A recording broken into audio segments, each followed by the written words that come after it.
नमस्कार। आपके अपने YouTube चैनल हिंदी भाषा और साहित्य में मैं विशाल कुमार पुनः आपका स्वागत करता हूं और आज उपस्थित हूं अज्ञेय जी की एक और कविता का भावार्थ लेकर, जिसका शीर्षक है नाच। तो आइए इस कविता की पंक्तिशः व्याख्या करते हैं।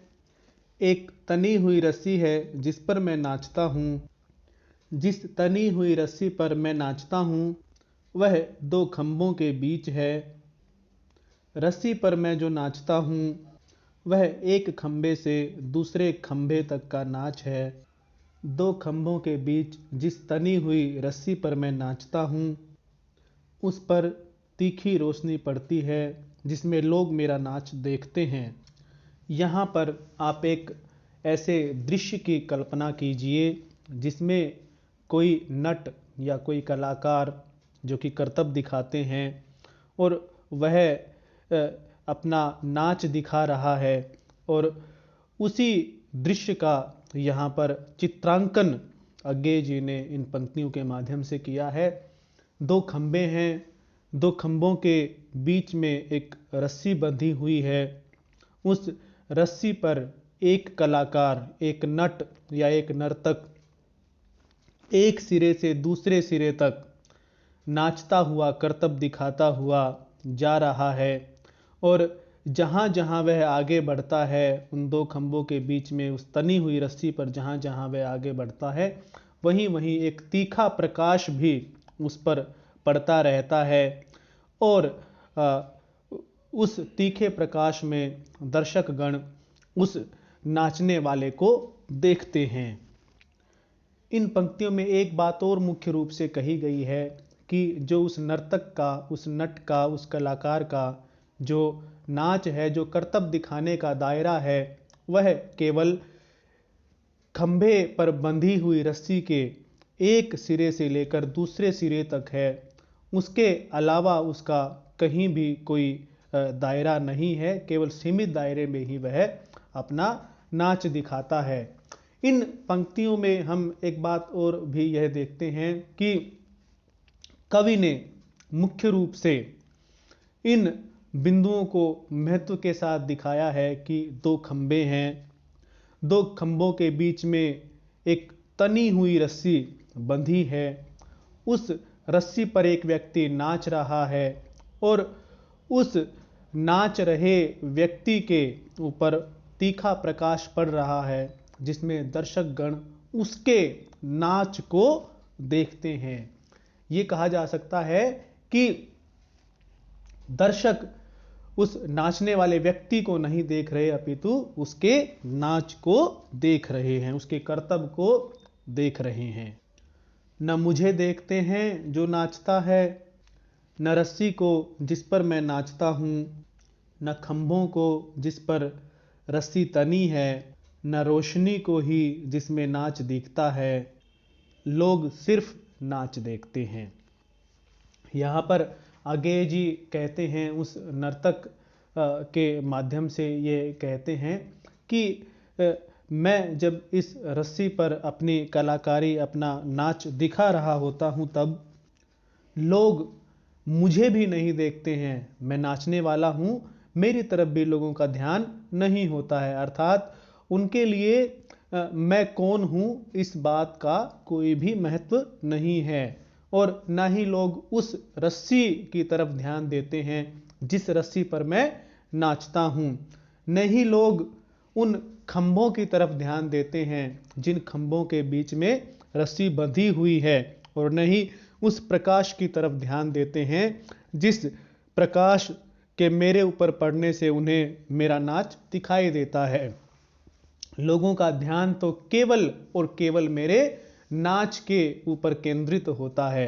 अब कहने का भाव यह है, क्योंकि अज्ञेय जी केवल नाच जो रहा है व्यक्ति और किसी विशेष नाच के संबंध में तो ये कविता लिखी नहीं है, अपितु इसका भावार्थ यह है कि कोई भी कार्य उसे कौन कर रहा है, किन परिस्थितियों में कर रहा है, किन आधारों पर उस कार्य को कर रहा है, किन साधनों का प्रयोग करके कर रहा है, इन सब बातों का उस से उस कार्य से के सफलता पर ही निर्भरता होती है। अर्थात इन सब बातों का कोई महत्व नहीं होता, अपितु जो कार्य है केवल और केवल उस कार्य का ही महत्व होता है। कार्य किसने किया, किन साधनों का प्रयोग करके किया, किन परिस्थितियों में किया, किसकी सहायता से किया, इस बात का कोई महत्व नहीं है। महत्व है तो केवल और केवल कार्य का। लोग तो केवल कार्य को देखते हैं, वे यह नहीं जानते, वे यह नहीं ध्यान देते कि यह कार्य किसने किया है और किस प्रकार से किया है। इसका हम एक और अर्थ यह भी लगा सकते हैं कि संसार में या समाज में कोई भी व्यक्ति, जो भी व्यक्ति कार्य कर रहे हैं, वे उन कार्यों को किन परिस्थितियों में कर रहे हैं और किन किन संकटों का सामना करके उन्होंने वह कार्य किया है, यह सब लोग उसकी तरफ ध्यान नहीं देते हैं, बल्कि उन्हें तो उनके कार्य से ही मतलब होता है और वे उन कार्य करने वालों के बारे में भी नहीं जानना चाहते। उन्होंने जो साधन प्रयोग किए उनके बारे में भी नहीं जानना चाहते हैं। वे तो केवल और केवल उस कार्य को देखते हैं। जैसे हम देखते हैं कि कई बार बहुत से लोगों को बिना रुचि के कार्य भी करने पड़ते हैं। जैसे हमारे देश में जाति प्रथा प्रचलित थी, तो विशेष जाति के लोगों को विशेष कार्य करने के लिए बाध्य किया जाता था। तो वो जो विशेष कार्य हैं, लोग यह नहीं देखते थे कि ये कार्य करने वाले कौन हैं और किन परिस्थितियों में ये कार्य करते हैं, इनके पास साधन हैं या नहीं हैं और इन्हें मजबूरी में ये कार्य करने पड़ते हैं। उस बात की तरफ किसी को ध्यान नहीं होता था। उन सब के लिए ये बातें मायने नहीं रखती थी और उनके लिए तो केवल और केवल वह कार्य ही मायने रखता था। पर मैं जो नाचता हूँ, जो जिस रस्सी पर नाचता हूँ, जो जिन खंभों के बीच है, जिस पर जो रोशनी पड़ती है, उस रोशनी में, उन खंभों के बीच, उस रस्सी पर असल में मैं नाचता नहीं हूँ। मैं केवल उस खंभे से इस खंभे तक दौड़ता हूँ कि इस या उस खंभे से रस्सी खोल दूँ कि तनाव चुके और ढील में मुझे छुट्टी हो जाए। पर तनाव ढीलता नहीं और मैं इस खंभे से उस खंभे तक दौड़ता हूँ।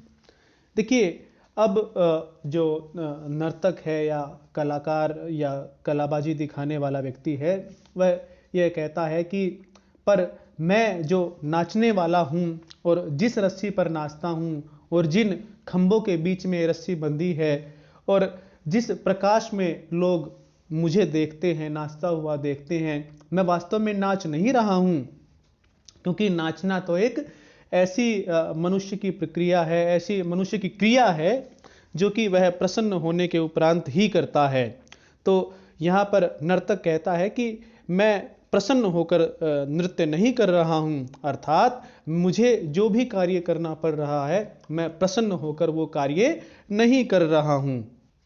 यह तो जीवन को चलाने की दौड़ भर है, उसे जीवन यापन करना है, इसीलिए उसे नाच दिखाना पड़ रहा है। यह कोई ऐसा नाच नहीं है कि जिस प्रकार से कोई व्यक्ति उमंग, उत्साह और आनंद में भरकर किसी प्रकार से नृत्य करता है, तो यह वैसा नृत्य नहीं है। यह तो केवल जीवन को चलाने की दौड़ में वह सम्मिलित हुआ है। उसे तो केवल अपना जीवन यापन चलाना है, इसीलिए वह इस कार्य को कर रहा है। और हम देखेंगे कि समाज में अधिकतर लोगों को इस प्रकार से कार्य करना पड़ता है।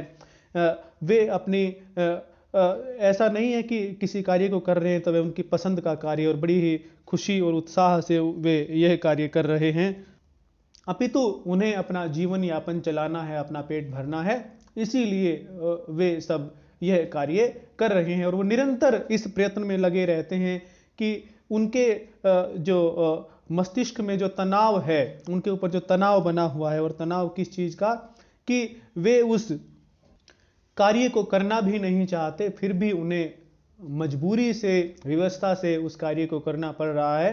तो इसी तनाव की बात यहाँ पर अज्ञेय जी कर रहे हैं। तो वह जो नर्तक है, जैसे वह चाहता है कि वह एक सिरे पर जाकर उस रस्सी को खोल दे, तो वो जो रस्सी का तनाव है वह कुछ ढीला हो जाएगा, और उसका तनाव ढीला होगा तो उसे भी इस अरुचिकर और बोझिल लगने वाले कार्य से छुटकारा मिलेगा, लेकिन उसका यह प्रयास सफल नहीं होता है और उसे इसी प्रकार से उस तनी हुई रस्सी पर दौड़ते रहना पड़ता है। कहने का भाव यह है कि समाज में व्यक्तियों को इस प्रकार के अरुचिकर कार्य करने पड़ते हैं अपना जीवन यापन चलाने के लिए, और वे चाहते हैं कि इससे हमें किसी न किसी प्रकार से मुक्ति मिले, लेकिन उन्हें किसी भी प्रकार से इन कार्यों से मुक्ति नहीं मिल पाती है। और समाज के लोग तो केवल उसके कार्य की ओर ध्यान देते हैं, ये नहीं सोचते हैं कि इसकी मन स्थिति क्या है, ये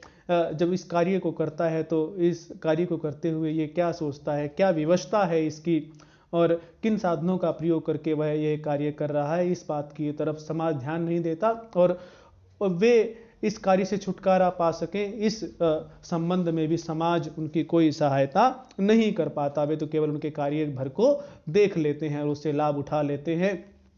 तो अज्ञेय जी इन्हीं बातों की तरफ संकेत कर रहे हैं कि उन्हें इसी व्यवस्था में लगातार काम करते रहना पड़ता है और लगातार उसी प्रकार के अरुचिकर कार्य को करते हुए जीवन यापन करना पड़ता रहता है। पर तनाव वैसा ही बना रहता है, सब कुछ वैसा ही बना रहता है, और वही मेरा नाच है जिसे सब देखते हैं। मुझे नहीं, रस्सी को नहीं, खंभे नहीं, रोशनी नहीं, तनाव भी नहीं, देखते हैं नाच। तो यहाँ पर देखिए बिल्कुल वही बात अज्ञेय जी नर्तक के माध्यम से कह रहे हैं, उस नाचने वाले के माध्यम से कह रहे हैं कि मेरा जो तनाव है, जो जीवन में मुझे तनाव है, वह तिल भर भी कम नहीं होता, बिल्कुल भी कम नहीं होता। सब कुछ जैसा था वैसे का वैसा ही बना रहता, अर्थात उसके जीवन में रत्ती भर भी परिवर्तन नहीं आता, सब कुछ जैसा था पहले के जैसा ही बना रहता है। और लोग उसके केवल नाच को देखते रहते हैं, अर्थात जो कार्य करने वाला उसके कार्य को देखते रहते हैं। वे ना तो ये जानने की कोशिश करते हैं कि वह कार्य करने वाला कौन है, वे ना ही ये जानने की कोशिश करते हैं कि किस साधन का उसने प्रयोग किया है, वे ये भी नहीं जानने का प्रयत्न करते कि किन आधारों पर, किस वातावरण में वह व्यक्ति उन कार्यों को कर रहा है। जिस प्रकार से वे यह नहीं जानने की कोशिश करते कि नाचने वाला कौन है, और उस रस्सी के बारे में भी जानने की कोशिश नहीं करते, ना ही उन्हें उन खंभों से कोई मतलब होता, ना ही उस पर पड़ने वाले उस प्रकाश से उन्हें कोई लेना देना होता है। वे तो केवल और केवल उसका नाच देखते हैं, और जो उस व्यक्ति के मन में तनाव बना हुआ था, उसका जो अरुचिकर कार्य करने का तनाव है, वह तो लगातार बना ही रहता है। तो इस प्रकार से अज्ञेय जी ने एक ऐसे विषय को इस कविता में उठाया है जो कि विषय बड़ा ही प्रासंगिक होना चाहिए।